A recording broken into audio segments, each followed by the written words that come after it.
Tarde, pessoal. Vou mostrar aqui essa ferragem rapidinho. Ferragem 17x17.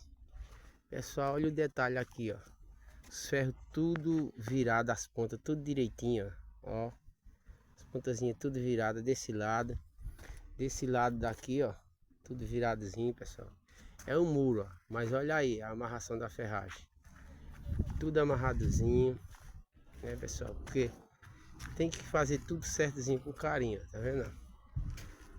Tudo bem amarradozinho. Olha o alinhamento dessa alvenaria, pessoal. Que alinhamento bem feito, né? E aqui já começa o baldrame.